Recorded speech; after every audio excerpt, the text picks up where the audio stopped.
fantasy best friends forever here on the Fantasy Sports Radio Network. Alongside Frankie Stampfl, Hot Honey, Michael Florio, I am Gregg Sussman. Frankie and I just wrapped up an NBA preview bracket challenge spectacular. NBA playoffs, of course, kick off tomorrow afternoon. The NHL playoffs have already kicked off. Can't say I watched, but it's happening, which is cool. And a lot of baseball going on. Frankie, how are you? Doing well, Greg. I knew that already because I just spoke to you for the last hour. The NBA Bracket Challenge was a lot of fun. Very excited here in New York. The warmest day of the year so far. Looking like we're getting up near 80 degrees. So, once everything wraps up today, go outside, have a good time. And I enjoy that we're both wearing pastel-esque. I agree. Hey, listen, Florio's not necessarily pastel, but he's colorful. I like the color, Florio. I'm glad you didn't wear like black or gray today. I almost did. I was debating between this and like a black and gray shirt. So I'm happy I went with this one as well. That shirt brings out the color of your eyes. It does. It really does, though. It actually does, yeah. How are you? I'm good, man. I'm good. I'm really excited. As a owner of Jose Berrios. Berrios. He looked amazing. And he continues to look great. So I'm feeling really good right now on that front. Yeah, and absolutely. It was funny. I was writing my update for Carton's show this morning. And unfortunately, this got left on the cutting room floor, but just how good Jose Berrios was last night, right? Like 11 strikeouts, 7 shutout innings, and like it was just nasty. Joe Mauer gets his 2000th hit, which is really cool. And Berrios, at least through the first couple of games, you're thinking, this is everything I wanted when I drafted him. And to defend a guy who I really I didn't like coming into the year, Lucas Giolito pitched better than his final stat line showed. Like, he left with those 2 men on base. Joe Mauer had his 2000th hit once Giolito came out of the game to drive in those 2 runs. Giolito, though, didn't look terrible. His command isn't what he would want it to be at or what the White Sox would want it to be. But I don't think if you just look at his box line, you get the full picture of how he pitched yesterday. Yeah, so I watched Giolito pitch last Saturday. It was Giolito against Fulmer. So obviously, 2 of my favorite pitchers coming into the year. Fulmer, more so a guy last year that I was all over. That's well documented. I spoke about him a ton. But Giolito, so far this season, it's really just been command. That's what's killed him. Last week, in that game against the Detroit Tigers, he hit a few batters. He's walking a bunch of guys. He has great movement on his pitches, don't get me wrong, but he still needs to fine-tune that control. That is the biggest issue right now for Lucas Giolito, is not knowing where the pitches are going after he throws them. So that's something that he has to work on, but Jose Berrios, man, 18 swinging strikes of 99 pitches last night. I don't care that it's against the White Sox. When you face bad teams, you're supposed to dominate bad teams, and that's exactly what he did. And we know from watching earlier this week, the White Sox do love to strike out. Yes. We watched a lot of that this week with Blake Snell. Yeah, and BJ MLB last night on a replay. So Tim Anderson, it looked like he got picked off. He was called safe on the field. It took almost 4 minutes of replay on that pickoff. And I'm sitting there, I thought it was longer. Like, Twitter said it was almost 4 minutes. It felt like a lot longer. The announcers are saying they don't know why it took so long. And then the worst part is, it looked like to me and to the announcers of the game that I was watching and to the fans in the stand that Tim Anderson was out. And he was called safe. I think MLB was just like, we can't get a definitive view. It's taking too long. Let's call him safe, which is what I think they should do. I know I'm in the minority. That doesn't bother me. It really doesn't bother me. It annoys me so much. Listen, like I said, I'm in the minority here. But that one doesn't, because I want them to get the call right, and I don't care how long it takes. And I feel the same way about the NFL, where people get really, really frustrated about things. It's a little bit different, though. I want every call to be right. And if it takes them, for whatever reason, like even if I can see it, if it takes them 4 minutes to get it done, I'd rather it take 4 minutes. I hate, not you, Floria, when like people... I don't hate you. When it's... People from older generations that watch us are like, there shouldn't even be instant replay in football or baseball. I go, that's ridiculous. No, there definitely We have should technology be. to determine if things are right or wrong. If it takes 4 minutes, it takes 4 minutes. But, so the announcers brought up a really good point. Berrios is on the mound now for those 4 minutes. He can throw warm-up pitches. And he did. Okay. But he threw a innings worth of pitches in that one thing. So Well, warm-up pitches are very, very different. Are they, though? Yes, absolutely. I mean, he's still throwing the ball, and first of all, as a Berrios owner, I'm sitting there like, cool, call him safe if you think he's safe. I don't care. I just don't want anything to mess up this guy in the groove that he's in right now. And his first pitch was not a good one. It was a ball pretty outside, and I was just like, great, they threw him off now, and if that run scores or whatever, I'm going to be upset. He ended up striking the guy out. No harm, no foul. But just me watching the game and seeing that, I was getting annoyed that it took so long. Okay. What about, was replay bother you? I mean, I see both sides because if you have the technology to get the call right, you should get the call right. Like, I agree with you in that front, but also, like, when there's momentum, like, momentum is part of the game. That definitely is true. So when you kill that momentum, especially for a guy like Berrios who's going out there and pitching as well as he is, I mean, that could potentially have its effects on the game. So I see both sides. I kind of err more towards what you're saying, Greg. Like, you should get the call right, but they need to find a way to get it done more efficiently. Also, last night, speaking of great pitching performances, we saw Rick Porcello against the Yankees. 6 no-hit innings, including through a rain delay. Came back out, allowed that leadoff double to Judge to break it up. Is there any hope, Florio, that Rick Porcello can rebound to his Cy Young days? No, not to the Cy Young days, but I do feel like he gets devalued because everyone kind of hates him and says he is not this good. And no, he is not as good as he was 2 years ago, but he is a guy who is very reliable, going to be out there every 5th day, going to rack up innings. And in a points league, per se, over a roto, there is value to be had there. But it is funny, Greggy. I was watching last night, and I said to my roommate, who's a big Yankee fan, I was like, I feel like all of Rick Porcello's games like this come against the Yankees. And then I saw on Twitter, this is the first time he took a shutout into the 7th inning in 2 years. His last time he did it against the New York Yankees. I don't know why, if there is a rhyme or reason to why this is a thing, but every even year, Rick Porcello has been amazing. In 2014, he had a 3.43 ERA. In 2016, he won the Cy Young. And this year so far, he has been amazing. In the odd years, 2017 last year, 4.65 ERA. 2015, 4.92 ERA. 2013, 4.32 ERA. I don't know if there's a rhyme or reason to this.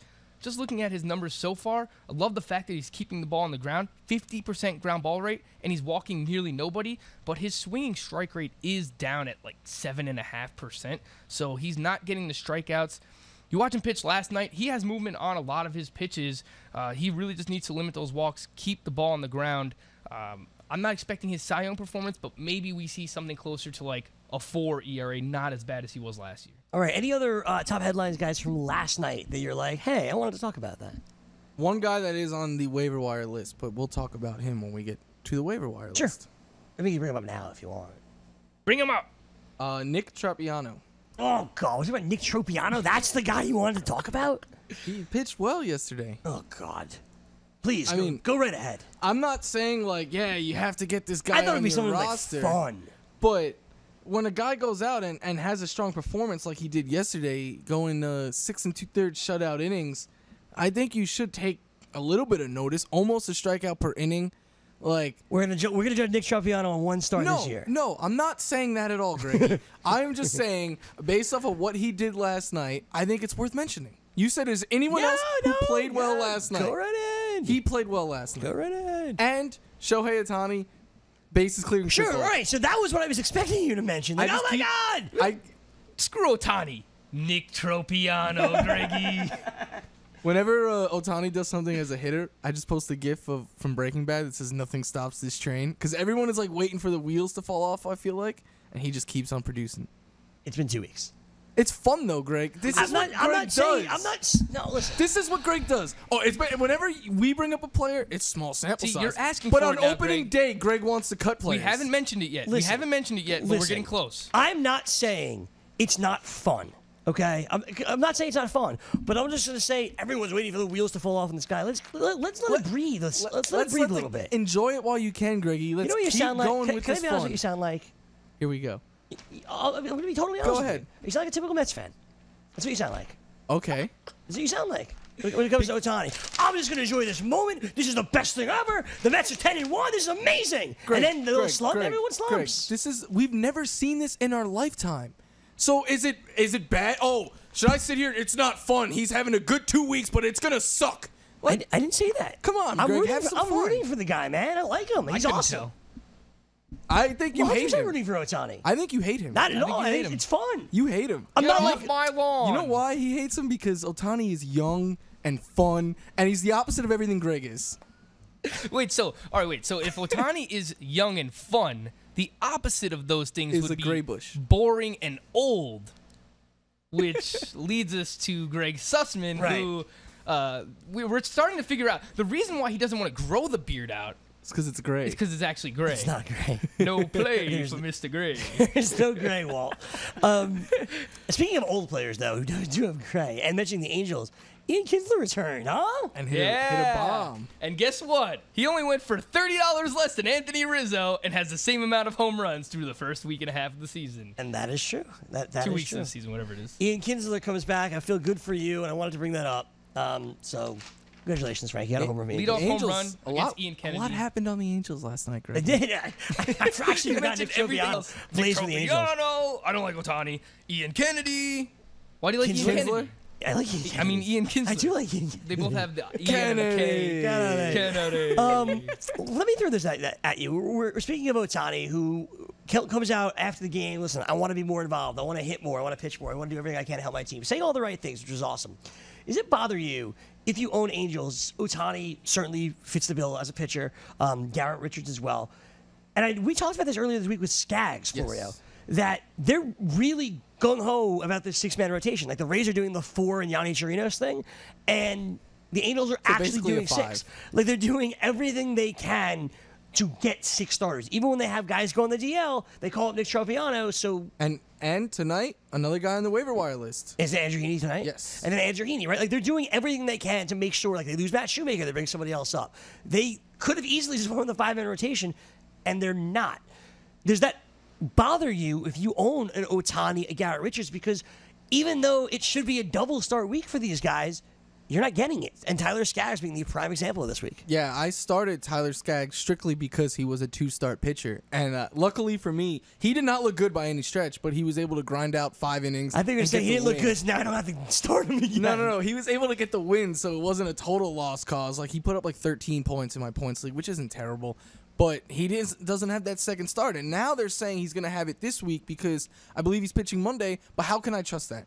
Unless they have a 7-game week. It's literally the only way. Yeah. And Ohtani, even so, though, Ohtani pitched. I think they did have an off day this week, but he pitched last Sunday. And then Sunday before that, too. Yeah, and it's just like Sunday is Ohtani Day, and I don't think they're going to want to mess with that. That's great. You should market that. This is what they do in Japan, too, though. They pitch once a week there, guys. Correct. So it makes sense. Like, so on the surface, you might want to be annoyed, right? Like, I get it. You want double starts out of Garrett Richards, Tyler Skaggs, out of Ohtani. But think about it from the Angels' perspective and all the injuries that these guys have suffered. I think that this is smart what they're doing. I mean, you're leaving Ohtani pitching one time per week like he did in Japan so that you make him more comfortable. I think that makes sense. And then you look at their pitching staff.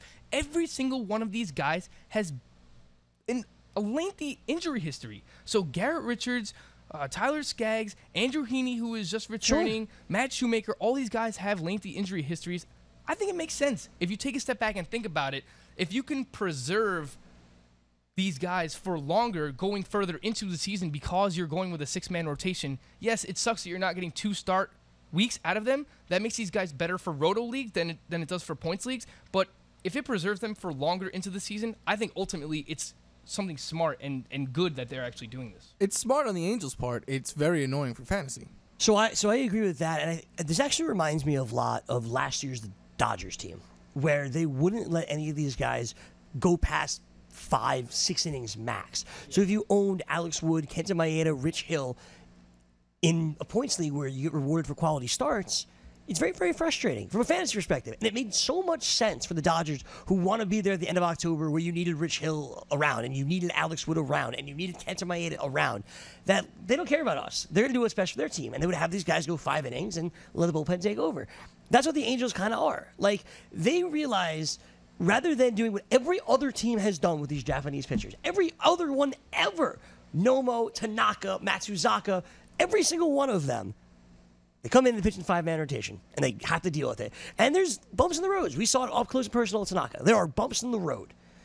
But if you make this guy as comfortable as possible, especially he's coming to a new country, he's playing 2 positions, if you could make one thing easier for him, and that's giving him that extra day of rest, it's well worth it. And at least through his first 2 starts, we'll see what happens Sunday, certainly, it's worked. The only difference I would say is that with the Dodgers last year, yeah, their guys were not going deep into games. They were constantly on the 10-day DL. But they only stuck to a 5-man rotation. So if you had Alex Wood on a double start that week, you might have only got 5 innings each time but you were getting 2 starts out of them. Sure. You're not going to get that in Los Angeles. No, I totally agree with that. But I'm just talking about almost like the manipulation. Yeah. And that's why we've gotten a lot of questions about, or I have, I don't want to speak for you guys. I've got a lot of questions about Yanni Trinos. Like, what do you do with him? And I don't know if he's ever run this year. But I don't recommend running to picking him up simply because he's not going to pitch more than 6 innings max. He hasn't done it yet this season. He's been 5 or 5 1/3 or 5 2/3. He hasn't thrown more than 75 pitches in He doesn't throw more than 75 pitches because they don't want to commit to him as their real 5th starter. I don't know why. I don't know what the deal is. And maybe in Kevin Cash's mind, the Rays organization mind, it makes sense. But from a fantasy perspective, it doesn't. Can I bring up one last point on Ohtani? Yeah, of course. So I thought it was real interesting yesterday on that triple. He slid in feet first. Yeah. The day before, though, he got picked off. They challenged it. They overruled it. And then the next play, he got picked off again, sliding head first into first base. I want to see what happens the first time he jams a finger or something like that. Or on MLB Network, they brought up a good point. When that ball is getting thrown and they're swiping that tag on you, that's on your pitching arm. Are they going to let him run the bases as much, or are they going to tell him, stay as close to first base as possible so you could dive in feet first? I'm really curious to see this as the season goes on. Listen, I think it's a really, really good point because you have pitchers, real pitchers. Not Ohtani's not real, but like your typical pitcher, they don't run, they don't steal bases, they don't put the slide jacket back. on. Right. But Ohtani, if he's a real player, a real hitter, you got to let him use all of his 5 tools, I think. And I think it's very, very dangerous, but I don't think he can play scared, Frank. Yeah, especially if you watch him run the bases last night on the triple. I mean, the guy has huge strides. Yeah. He's very tall. He has long legs. He can run. It looked like he wasn't even hustling. That's like, and that's the best. He runs like a gazelle. That's the best compliment you could give someone when it comes natural. How and you're speedy is he supposed to be? He's pretty fast. He's known as I know like he a looks. 5-tool player. Yeah. Like he's got some speed. He's got some wheels.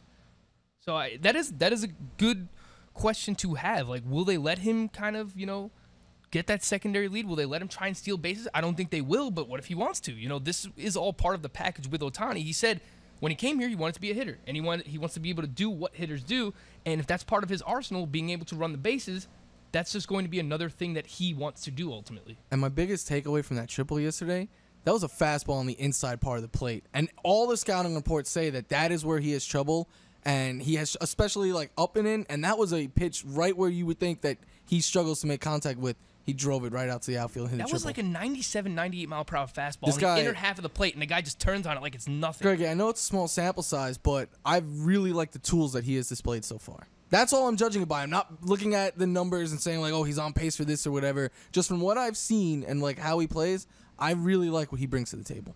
All right, let's take a break here because when we come back, I want to talk about waiver wires, right? This weekend, we got to get it in. Most of these teams do their waivers on Sunday nights.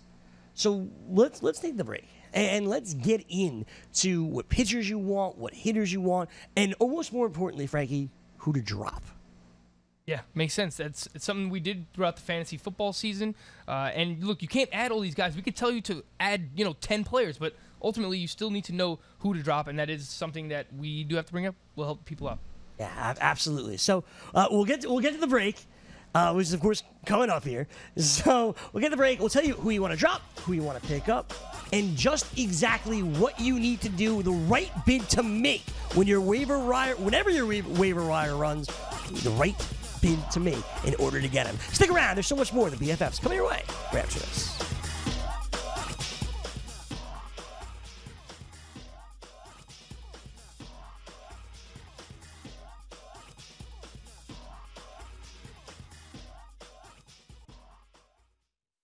With ThermoSpa's unique built-in thermofiltration system, you simply fill it with a garden hose and your water stays crystal clear with very little maintenance. Right now, they're offering 0% APR financing with approved credit and a $1,250 savings coupon. Call ThermoSpas today at 800-603-6422 for your free DVD videos and brochure. That's 800-603-6422. Call 800-603-6422 today to take advantage of 0% APR financing. Hey, I'm Jeff. Look, I'm just a skeleton. I don't have an ACL anymore, but I'd still like to know what it means when one of my fantasy players sprains his. That's why I use the Inside Injuries app.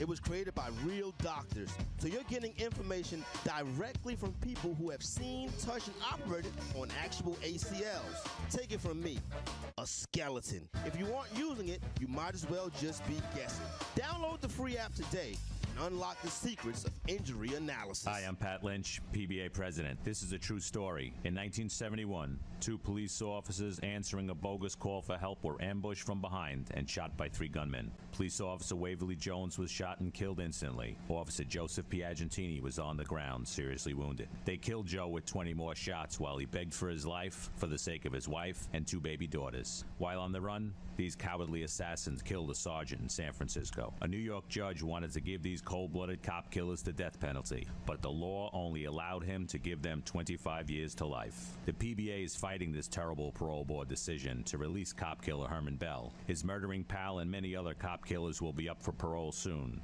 New York City police officers need your help. Visit nycpba.org and click on Keep Cop Killers in Jail. Tell the parole board that cop killers should never walk our neighborhood streets again. Visit nycpba.org.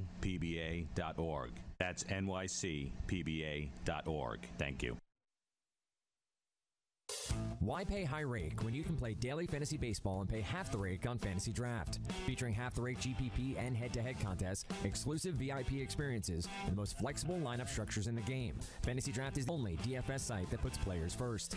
They're also the only site to offer 6 of 7 PGA scoring, dropping your lowest golfer's score. Register today with the code FNTSY for a free $4 entry into a guaranteed winner contest in the sport of your choice. Fantasy Draft, daily fantasy on a level playing field.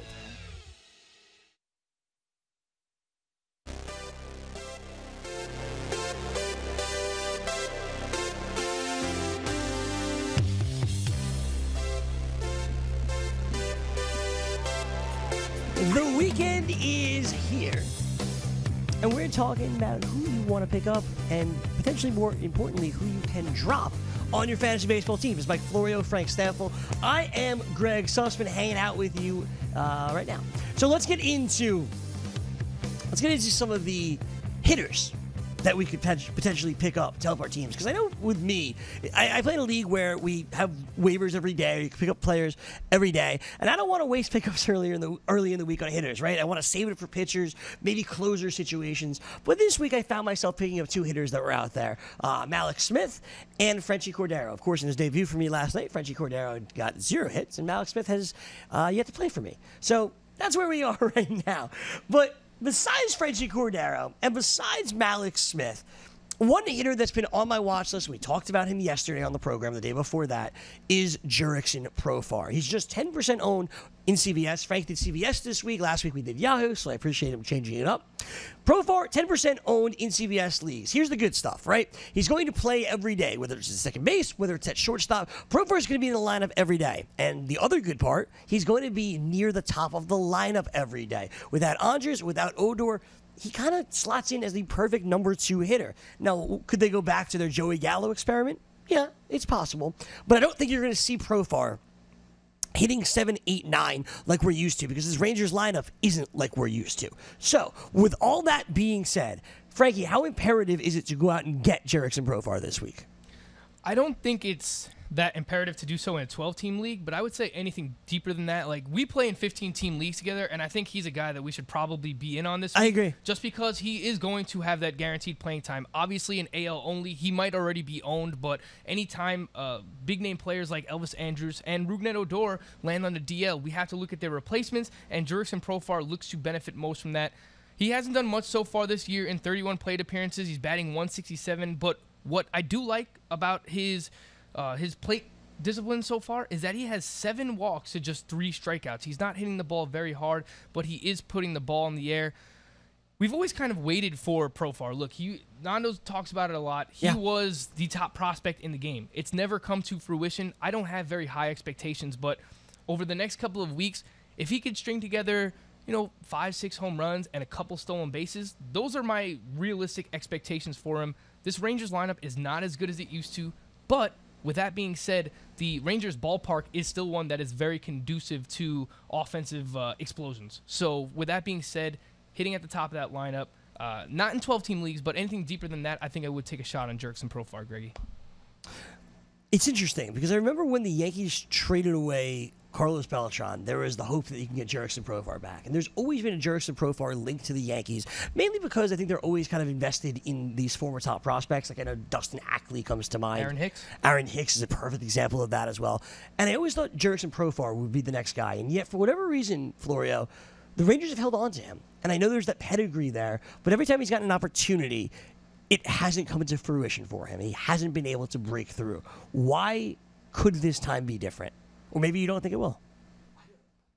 I don't know if we should have extremely high expectations. I agree with a lot of what Frank said. Like a handful of home runs, a handful of stolen bases. He is going to probably bat second in this order. He's done that the last 3 games for the Rangers. And he's going to be ahead of some guys who still can do damage. So that should lead to runs scored. The one thing I'm going to say that's really positive about him is in the last couple of years, he's really changed his plate discipline and has become walking a lot more and striking out a lot less. And so far this year, I know small sample size, 10 games, only striking out 9.7% of the time, but walking 22.6% of the time. That is not going to sustain, but if he could continue to get on base at a high clip like he is right now, that's only going to lead to more opportunities for him to steal bases, for him to score runs. So that does intrigue me more than it did in years past. And Greg, I mean, this is a guy who had top-notch prospect pedigree. It's not just, all right, he was a decent level prospect. He was the #1 prospect in the game. So if it doesn't hurt you, if you have someone on the end of your bench that is just rotting away and has no use for you, why not take a shot on a guy who used to be a former top prospect? With that being said, I mean, the guy really hasn't done anything, even at the minor league level, since 2012 when he went 14 home runs, 16 stolen bases. So I understand people's trepidation with wanting to pick him up. But again, because of that pedigree, if you have someone just rotting away on your bench, I think it makes sense to take a chance on his former upside, I'll call it. I totally agree with that. What about his teammate who you are all in on with the current upside? Willie Calhoun. Willie Calhoun, yeah, I mean, I mentioned him yesterday just because he used to play second base at the minor league level. Part of the reason why at least we think he's not in the majors right now is because he's still learning how to play outfield and he's not a very good defender. I think we all think that the bat tools are there. He's going to hit for high average. I think he can hit for power as well, but because he is learning how to play the outfield and frankly is not very good at it so far, not great. That's why we haven't seen him. He has played second base in years past, but I think they've kind of devoted to trying to turn him into an outfielder, and I think they're going to stick with that. I don't think he slots in anywhere here in the middle infield. All right, I completely agree with you. I'm stashing Willie Calhoun because I believe in the upside of Willie Calhoun, but I'm not thinking of him as a potential option at second base or anything like that. To this point, he is hitting 206 in AAA as well. So just really? 7 hits I in 34 feel like we looked this up yesterday, and we were happy. Did he go like 0 for 4 last night? He has a hit in every game except one so far this season. Oh, that's great. The problem with that is it's been just 1 hit in every single game. He has 0 multi-hit games, so we're looking at a lot of 1 for 5 games, 1 for 4 games, and because of that, right now he is hitting 206 with only 1 home run. So I am torn on Willie Calhoun. What this all means for him, though, striking out a lot too, not walking. No, I'm torn because part of me is like, you just lost your whole entire middle infield. Yep. You're going to need offensive firepower to replace Odor and replace Elvis Andrus. Yep. So you would think the logical explanation is you could bring up your best prospect, fit him in wherever you can. If it's in the outfield, if it's at second, wherever the case may be, you need that offensive firepower. The other part of me is like, the Rangers probably know they're going to suck this year. And why bring him up and start his service time clock and all that and just let him sit in the minors until he, gets that average up, until he proves to you that you have no doubt in your mind that this kid is ready for the major leagues right now.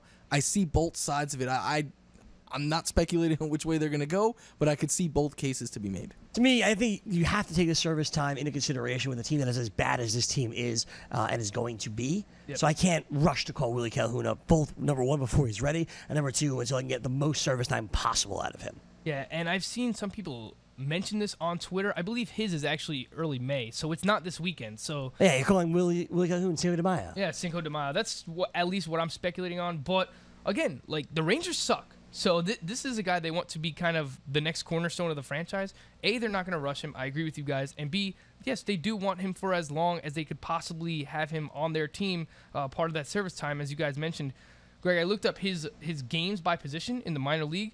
261 games at second base, only 42 in the outfield so far. So he that's does have also- a lot of I don't think experience it's there. you That's should also rule another reason. out that they won't use him at second base. I don't think they want to. So I had read a lot about it, and I think they really thought he was terrible at second base. So they moved him to the outfield officially. They don't want to go back to that second base thing. I don't think he'll ever be a second baseman long term. But I think if you're looking at it right now, like if Odor's really out this long, maybe they're just like, all right, it's worth getting his bat in this lineup somehow, some way. It's better than using Drew Robinson every single day. That's the. I'm not saying they're gonna do it. No, I get it. I'm not fully ruling it out either, though. We told you earlier in the week that if Nick Senzel is out there, you go pick him up. You don't wait. He's only just about half of CBS leagues at this point. That needs to be much, much higher. It'll be extremely high Sunday because I bet you a lot of leagues have once a week waivers on Sunday. I'm expecting it to be over 70%. We'll check that number on Monday's show for you. So Nick Senzel, make sure you go and pick him up. I don't want to spend more time on it because we went through that earlier this I think week. we should mention at least fab on him, though. Oh yeah, absolutely. Let's do it. What is a realistic? I'm trying to figure it out. Give me out of 100. Yeah, we'll do it by percentages. I'm thinking if you really want him, I think he's gonna go for 15 to 20%. Oh, I was going higher. Oh, really? Yeah. Okay. See, I was going to say comfortably I'd want to spend between 10 and 15, but I think if you want him, you're going to have to spend between 15 and 20. But if you're going to go up to 25, I can definitely see that. Dude, I was going up to 30. Here's the thing, right? Like, yes, he is a top prospect offensively, but you have to realize so many people are going to need their fab for closers and closing situations. So, something that we're going to talk about this weekend is that, yes, we like Joey Lucchesi, and he's available in, I think, the Gotham League. Yeah, we want him, but we only have 2 closers in that league, and one of them is Hector Neris. So we kind of need to. We don't have 3? We need to keep some of our resources around for when closing situations open up, because we're going to have to take some shots on some closers. So while you want to spend 20 to 25% on Senzel to make sure you get him, it's kind of hard if you don't have as many closers as you want. We should definitely be speculating on that Philly situation. Oh, we have AJ Minter. We should be speculating and adding the guy who I think Brody's could push Vizcaino blew us Neris in for this it. week. We did. He did. We'll talk about that guy in a second.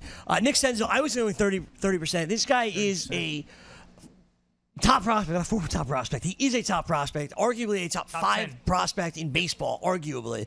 He's a former, I believe, number 2 overall pick. Like, he's awesome. And if he comes up, he's going to play every day. A lot of people thought, all right, Ronald Acuna was the Chris Bryant treatment. Nick Senzel may be the Chris Bryant treatment also. If he gets in there, he's going to play. We'll see. No, he's definitely going to play. He wouldn't be coming up this weekend, I don't think. Do you think he will be up this weekend? Yes, I 100% expect Then him. if he's up this weekend, I'm paying 30%. I'm just saying this, though, Greggy. And I've been on Senzel for a couple years now. I've talked him up in the offseason. But he is still, we've never seen him at the major league level. And I know you hate that, but we could back it up with a lot of former top prospects. Lewis Brinson.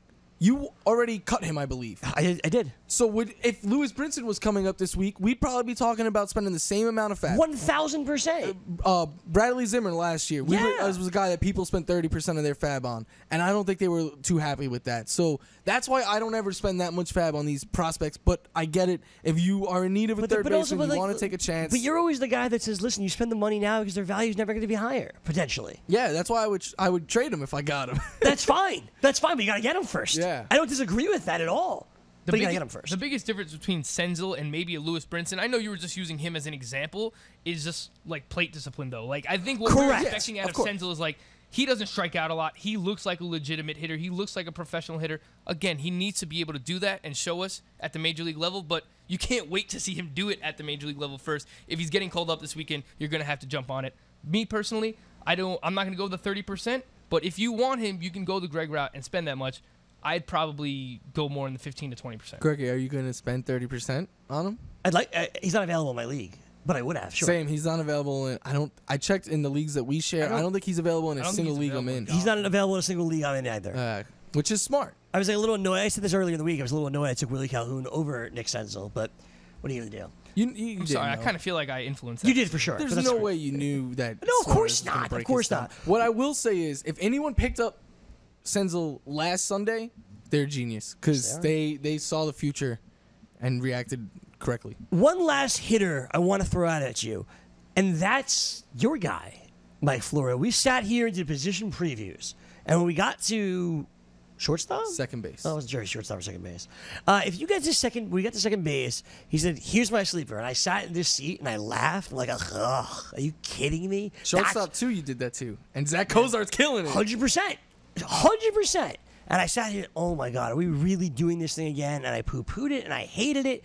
And you look at what he has done over the last 2 weeks: 3 home runs, 11 RBI, 5 runs scored. He's striking out 20% of the time, so it's a little higher than normal.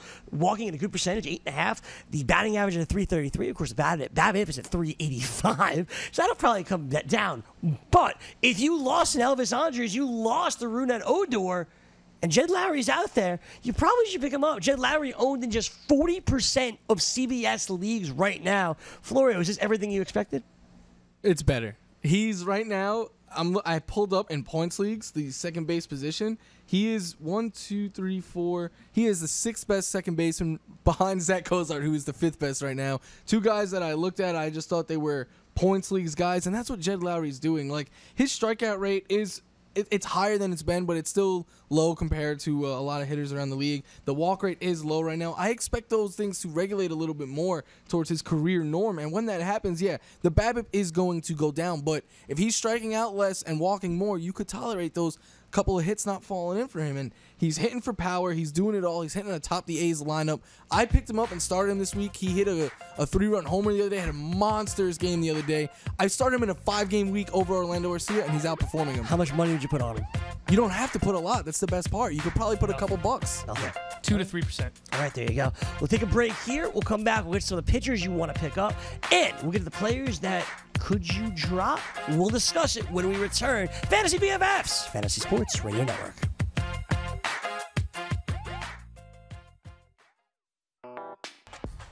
Muscle Maker Grill was made for baseball season. Muscle Maker Grill supplies you with delicious, healthy meals that will give you energy to cheer on your team week after week. Whether you're craving flavorful salad, packed wraps, or guiltless entrees, Muscle Maker Grill has you covered. Hosting a game? No problem. Our catering packages will have your whole team satisfied with flavors ranging from Italian to Tex-Mex and much, much more.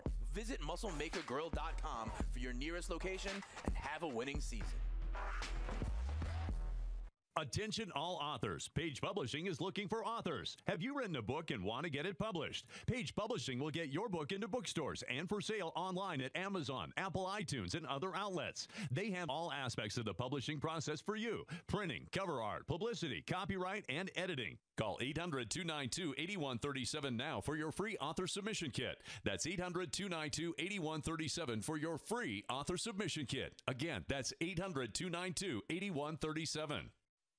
Game time decisions. You have to understand something, Brent. I've worked with you for a long time, and sometimes when your rage and worry level gets high, I just try to calm the waters. But hey, that, you know what? Being on the edge, being on the edge and raging is your thing, bro. I was about to really lose it in like about 4 minutes. I saw you ready. I thought you were actually going to break. Yeah, I was sort of. When you were pacing, looking for the second charger, it's simple. You got this vein that just goes ding, ding, ding. It starts throbbing. When he starts throbbing, things get broken. All right. Weekdays, 4 p.m. Eastern, 1 p.m. Pacific, only on the Fantasy Sports Radio Network.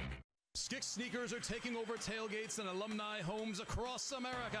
Skix canvas high top, low top, slip-on, and kids tennis style sneakers designed in officially licensed college colors and logos is a must-have for every college fan's wardrobe. Fun, fashionable, and comfortable. Whether you're at the big game or watching the game at home, Skix helps fans perform better. Go to Skix.com and use promo code FNTSY for 15% off your pair now. That's Skix.com. Skix sneakers, the soul of a true fan.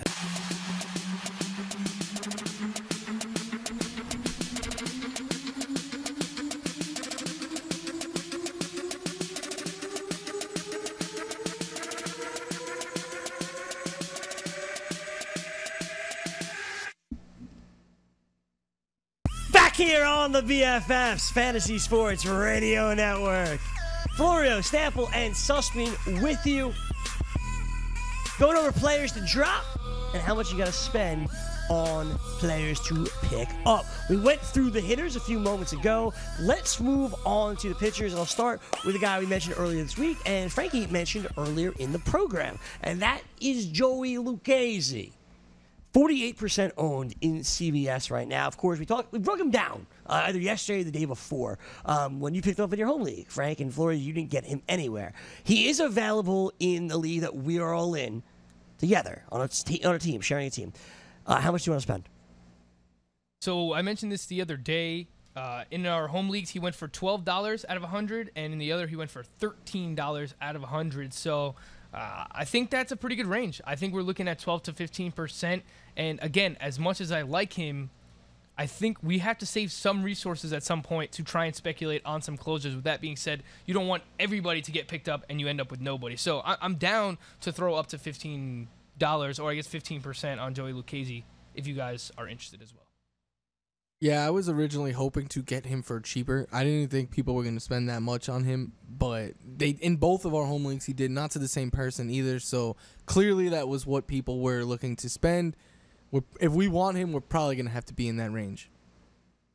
Yeah, I don't know. I don't really want to spend that much either, Florio. And I like what he's done a lot. Like, I just have questions as to if he can sustain it over the course of full season, obviously, which we will see. But I do like the talent, and I really like what we've seen so far out of him. I'm cool throwing a bid on him. I was originally more in the, 10% range. So if it's, an additional 3% on top of that, I'm cool with it. But if it starts getting the 15-plus range, that's when I'm going to be like, no, I'm out. I'm fine with that. If you got anywhere from 8 to 12, whatever you guys want, something like that. I'd rather be on that 8 range of the 8 to 12. I'm fine with personally. that, too. If we don't get him right now, hindsight is 20/20. He could end up being amazing, but as of right now, if we don't end up with him, I don't think it's the worst thing in the world. All right. So he's one guy you got in your leagues, Joey Lucchese. The other guy who we also mentioned at the end of yesterday's show was Nick Pivetta. And I'm not exactly Mr. Nick Pivetta. I don't think you are either, even though you picked him up. But what made you pick him up? What'd you like about him? Well, what he's done so far, specifically his last 2 starts, something like 16 strikeouts, no walks during that span. So you have to take into consideration it was against the Reds and the Marlins, 2 teams that have struggled offensively so far. But just looking at what he's done overall this season, K per 9 over 10, the walks per 9 around 1.08. So he looks good. He looks good so far. He has a double start next week he's in line with, but it is going to be a bigger test for him because he is going up against the Pirates, who are extremely hot right now, and the Braves. Greggy Polanco, that's right. The one thing I'll say about him is that I think the walks and his command has been a little fluky so far because throughout his minor league career, he's been a guy who's been, close to 3 walks per 9, over 3 walks per 9. So while the command is, I like it. I think that's a positive working for him right now. I'm not sure how sustainable that is, but I do like his pitching arsenal as well. So especially for next week, 2 starts, I'll take a shot on him. Around 5 to 7%, I think is fair. Yeah, I think you 100% have to take a shot on him. I'll give credit where it is due. Eno Saris wrote an article about him coming into the year. Oh, Eno! Only Blake Snell added more velocity and movement to his secondary pitches, I believe it was, in the second half of the season last year than Nick Pivetta. So there's something there. If he's throwing harder, if he has more movement on those secondary pitches, then yeah, I think you do have to take a shot on it. Granted, it hasn't been against great competition, but what he's done right now is he's been amazing. Nothing short of amazing. And at that point, if you can get him for 5 to 7% of your budget, you have to put a bid on him. And if you get him, great. You may be throwing him back in 2 weeks. But with the way he is pitching, you have to take a chance. He has some skills, too. If you look at his pitch velocity, the guy throws a 95-mile-per-hour fastball, mid-80s slider. He has a very, very good curveball as well. So all those things put together, if he continues to attack the strike zone the way he has, then you could be looking at a potential steal. All right, so the other pitchers that were on the list that Frankie did for us. Yeah, this was actually all Florio. I don't want to steal his thunder. I apologize. Yeah. The list that Florio came up with, we've kind of mentioned throughout the show, and I kind of want to skip over it to get something else. Nick Tropiano, Andrew Heaney, Yoni Chirino, Zach Wheeler. We've talked about all these guys either today, yesterday, earlier this week. Which of those 4 guys are you bidding the most on, and how much is it, Florio? If I knew he had a rotation spot, it would be Wheeler. But because of the uncertainty, it is probably Trapiano. And he doesn't even have a guaranteed rotation. All right, spot. So I noticed here, you wrote down Nick Trapiano, and you pointed out his 1 start. Yes. Said we can't ignore 1 start, right? That was verbiage. Well, you said who else played well yesterday. Well, but you were on the list before I said that. Yes. Well, it's interesting to me that one guy you didn't write down pitched better than Nick Trapiano last night. Who was this? That was Chris Stratton. Yes, he did pitch well. Chris Stratton pitched 7 shutout innings against San Diego last night. He had 4 strikeouts, got the win for San Francisco. I get it. It's not exactly exciting, much like Nick Tropiano isn't. But as Florio said, when you pitch like that, you have to bring him up. So that's what I'm going to do. Does anybody at this table have interest in Chris Stratton? No. I think in deeper leagues, I would take a shot on him, actually. Yeah, you look at what he did at the minor league level last year, AAA 79 and a third innings pitched. Again, this is the type of pitcher that I like to target. Normally, we would like better numbers at the minor league level, but 8 strikeouts per 9, 2.5 walks per 9, 52.4% ground ball rate, and the ERA was not there. Like, he had a 5.11 ERA, but everything else that I look at, I mean, if you give me a guy who's going to be 7 to 8 Ks per 9, has pretty good command, and keeps the ball on the ground while pitching in AT&T, I think you at least have to take him into consideration. So 15-team leagues or deeper, he's probably already owned an NL only, but if he's available in our 15-teamers, I think we should throw a bid on him. Not much, $3 to $5. I agree. 2 of his 3 starts this year, whip under 1. I think that's worth exploring. I mean, sure, if you want You to like Nick Tropiano, man. $1 or $2. But Stratton gives up hard contact. His BABIP right now is 213. Nice. He's not striking anyone out. I don't think this is sustainable in the slightest. Well, I guess we'll find out. No, his numbers this year, his underlying numbers are not great. I mean, not even 6 Ks per 9, 3.63 walks per 9. I was strictly just looking at what he did last year at the minor league level. He might have been unlucky, but for whatever reason, 8 Ks per 9, pretty good command, and 52% ground ball rate. Those things to me are the 3 main pitching categories that I like to look at, and I like to target some of those guys, Greg. Those are all the starters I wanted to get to. Let's talk about some relievers before we get to the players that you could potentially drop. The relievers, of course, I want to start with Kenyon Middleton. We talked about him at the end of last week. Middleton, the assumed closer right now, I guess, with the Angels. He's 40% owned. If he's available, how much are you putting down on him, Florio? You're probably going to have to put down more than I want to spend. I know for a normal closer, we're always like 25-30% range. There's no way in hell I'm spending that much on him. Not a chance. I was thinking, like, the number that came to my head is probably like 10%, and even that I don't feel good about doing because it could be Blake Parker tomorrow. They've never come out and said he's the closer. They've gone to him over Parker in recent days, but still, Mike Scioscia and that Angels bullpen is something you don't ever want to get into bed with. Yeah, that's exactly it, man. It's so hard to trust Mike Scioscia. You never know what's going on in his mind. For what it's worth, the Angels have had 4 save opportunities to this point. Chris Middleton has 2 of them. Cam Bedrosian got 1, and Blake Parker got 1.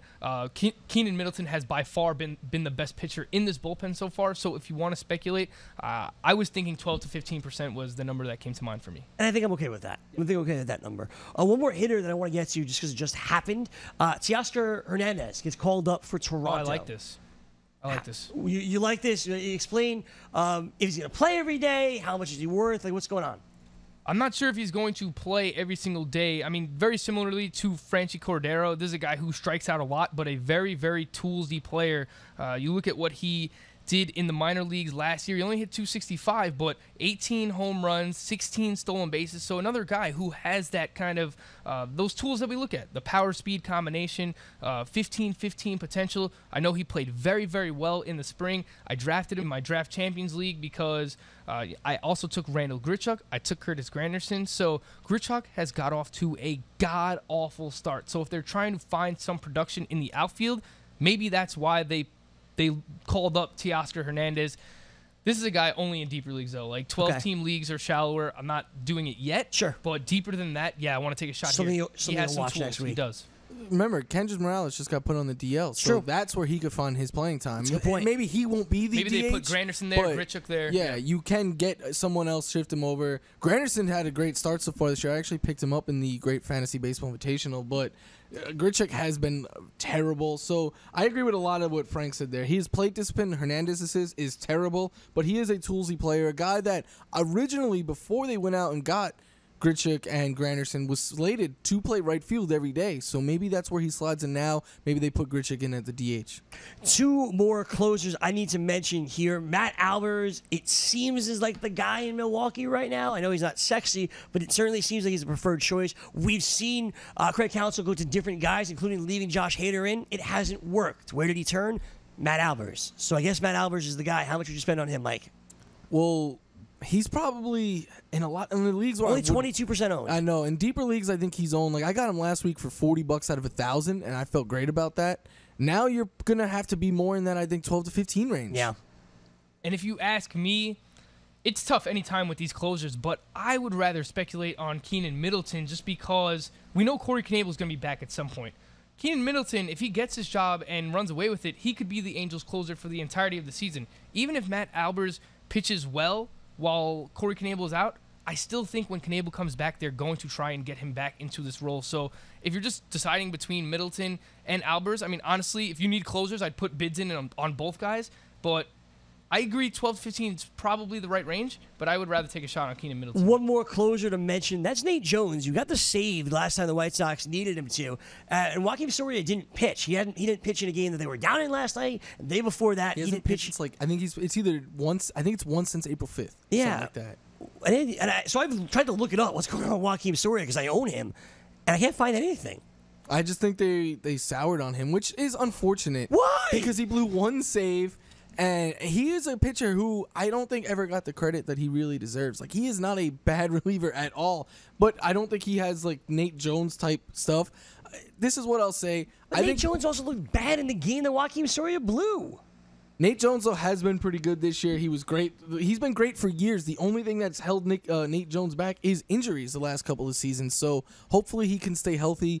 And I do think this is his job. I think it's telling that it wasn't like we said, like Soria was unavailable or he's pitched a bunch of days and they just want to get him rest. The fact that they turned to Nate Jones to pick up the save while they had Soria sitting there who hasn't pitched in days, that to me tells me that Nate Jones is the closer, and he is the one, out of all these guys, he's the one that I would want to pick up the most. The one thing I'll say, first of all, we know the injury history, and second of all, I would not be surprised at all if Nate Jones and Soria are both traded later on the season. Yeah, that makes sense. Look, we spoke about Soria in the first week. The guy came out, had 2 saves right away, looked like he was their closer, had that one bad outing where he allowed 4 hits, 3 earned runs, a home run, and since then, nothing. So he blew that save, but in every other appearance he's had, 3 of his 4 appearances, he's allowed 1 hit in 3 innings in those games. I mean, the guy has 5 strikeouts in 4 innings pitched. It's not like Soria has been terrible, so this could end up being one of these situations where it's fluid. Maybe they'll give Nate Jones for a couple of weeks. They'll give him the opportunities. Then the next couple of weeks, it'll be Soria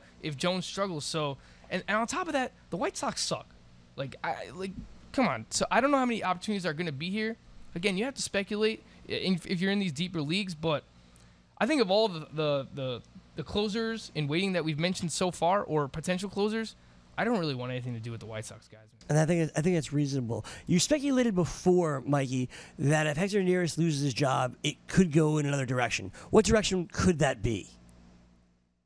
Oh, no, you didn't delete it. I was going to say you deleted everything I wrote. No, Udabre Ramos. I want to make this very, very clear. This guy that Flory wants to speculate on, he did not know his name. No, I don't know how to. I knew I was going to butcher butcher it, how to pronounce it if I tried to say it off the top of my head. I wanted to be able to just read it right there because I would have. I probably butchered it already. What's his name? Idubre Ramos. Yeah. I want to let you know, Florio forgot it because I deleted it from the sheet. I pulled up his baseball reference. It's Idubre Ramos. There you go. Dubre. There you go. That's easier to say than what I would have said. He's been really good. I mean, he hasn't allowed an earned run. He's averaging a strikeout per inning. You look at what he's done last year with the Phillies in 57.2 innings. He averaged almost 12 Ks per 9. The ERA at 4.21 isn't great, but you look at the ERA indicators, they were a lot better. So he had a 356 BABIP against. I don't think that's going to happen again. I'm not saying they are going to name him the closer, but when you start to see a closer struggle, it's smart to take speculative ads because then you get a guy for a lot cheaper than what you would if you wait until there is a switch. Like an example I bring up a lot, last year in GST, we picked up Corey Knebel for $6 out of 1,000 in early April. And come early May, when he was named the closer and finished as a top 5 closer, we would have had to spend well over a couple $100s to get him. So I do think it is good to be ahead of the curve on these and just take a speculative ad. And if nothing happens at this time next week, you drop him for someone else. Yeah, I think it makes sense, especially with Gabe Kapler being the manager there, too. We saw coming into the season, he said it before their first game. They asked him who your closer is. He says, yeah, we'll go to our guys. So it could end up being another fluid situation. Neris has had the opportunities to this point, but as Mike mentioned, he hasn't been good so far. So, yeah, if you want to speculate on one guy, it probably would be him. I wish there was just like another setup man that we kind of felt better about. Might be Pat Neshek as well. He's on the DL for now, so if you're in really deep leagues, maybe try and add both guys. But I think it makes sense with Neshek on the shelf to take a shot on Idubre Ramos. All right, we have about a minute remaining in the program. I want to give you guys some players that were dropped in my league. You tell me if they should have been dropped, if they should be picked up. You tell me what you think. Guys, ready? Yep. There's a 12-team league, correct? There's a 12-team league. Here we go. Jimmy Nelson was dropped. I get it if you're in a roster crunch because I had to drop players on the DL that I didn't want to. Yeah, I agree with what Mike said. If you do have DL spots, though, I would like to hold them. I dropped Lewis Brinson. I'm okay with in that. In a 12-team league, that's okay. Stephen Piscotty I dropped. I'm okay with that. Yep. Someone picked up Chris Stratton and then dropped him. I'm okay with that. Trey Mancini. He should not be dropped in a 12-team league, in my opinion. Yeah, I wouldn't have gave up on him yet. Eugenio Suarez. No. Put him on the DL spot. It is tough. There's a lot of injuries right now. I would try my best to hold on to him. Avasail Garcia. I'm okay with that. A little bit less than the other guys, but you wouldn't want to drop him yet. No, not for any of the names that we're mentioning today, because that's what we're talking about. The one you didn't bring up, Greggy, Johnny VR, he should not be dropped. Johnny VR. He's hitting 310. Chris Davis. That one I'm more okay with. 12-team leagues, I can see dropping. That's it. We're done. For Michael Florio, for Frank Stampfl, my name is Gregg Sussman. Thank you so much for watching the BFFs. We'll see you next time. We hope.